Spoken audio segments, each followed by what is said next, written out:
பிரைஸில் கர்த்தருக்கு ஸ்தோத்திரம் உண்டாவதாக. 101 சங்கீதத்தில் சில வசனங்களை பார்ப்போம். இரக்கத்தையும் நியாயத்தையும் குறித்து பாடுவேன். கர்த்தாவே, உம்மை கீர்த்தனம் பண்ணுவேன். உத்தமமான வழியிலே விவேகமாக நடப்பேன். எப்பொழுதும் இடத்தில் வருவேன். என் வீட்டிலே உத்தம இருதயத்தோடு நடந்து கொள்ளுவேன். தீங்கான காரியத்தை கண் முன் வைக்க மாட்டேன். வழி விலகுகளின் செய்கையை வெறுக்கிறேன், அது என்னை பற்றாது. மாறுபாடான இருதயம் என்னை விட்டு அகல வேண்டும். பொல்லாதவனை அறிய மாட்டேன். பிறனை ரகசியமாய் அவதூறு பண்ணுகிறவனை சங்கரிப்பேன். மேட்டுமை கண்ணனையும் பேருநஞ்சனையும் பொறுக்க மாட்டேன். பார்த்தீங்களா, இரக்கத்தின் நியாயத்தையும் குறித்து பாடுவேன். கர்த்தாவே, கீர்த்தனை பண்ணுவேன். எதை குறித்து நம்ம பாட்டு பாடணும், எதை குறித்து நியாயத்தை, இரக்கத்தையும் நியாயத்தையும் தான் நம்ம குறித்து என்ன செய்யணும், பாடணும்.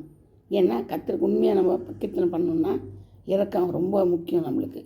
ஏன்னா ஆண்டவர் இரக்கம் உள்ளவர், நீடிய பொறுமை உள்ளவர், தயவு பெருத்தவர். அப்போ நம்ம எப்படி பாடணும், ஆண்டவரை நியாயத்தையும் இரக்கத்தையும் தான் நம்ம வச்சு பாடணும்.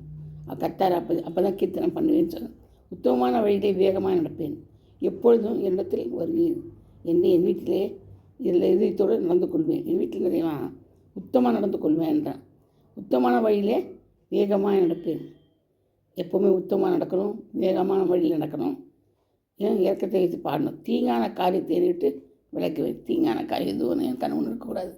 அதை விட்டு விலக எந்த காரியங்களும் கர்த்தரை செய்வது. தீங்கான காரியத்தை அனுமதிக்கக்கூடாது. நம்ம முதல்ல இந்த காரியத்திலிருந்து விட்டு விலகி ஜீவிக்கணும். மாறுபாடான இருதயமே விட்டு அகல வேண்டும். பொல்லாதவனை அறிய மாட்டேன். நம்மக்கிட்ட மாறுபாடான இறுதி இருக்குது இல்லையா? இருதயத்தை இருக்கிறது மகா கடிதமாக இருக்குதுன்னு சொல்கிறாங்க. அந்த இருதயத்தை வந்து சுத்திகரிக்கணும், சுத்தம் பண்ணணும், பரிசுத்தப்படுத்தணும். அந்த தான் நம்ம இருதயத்தெல்லாம் பரிசுத்தப்படுத்துறது நம்மளால் ஒன்றுமே பண்ண முடியாது. ஆண்டவரால் மட்டும்தான் செய்ய முடியும். இருதயத்தை பரிசுத்தம் பண்ண முடியும். அதே போல் வேறு எதையும் யாராலையும் எதுவும் செய்ய முடியாது. இரக்கமோ நீடிய பொறுமையோ தயவோ யாருக்கிட்டையும் கிடையாது. இயேசுக்கிட்ட மட்டும்தான். அதனால் நம்ம என்ன செய்யணும், தீங்கான காரியத்திலிருந்து விலகி அவரோட கூட ஜீவிக்கணும்.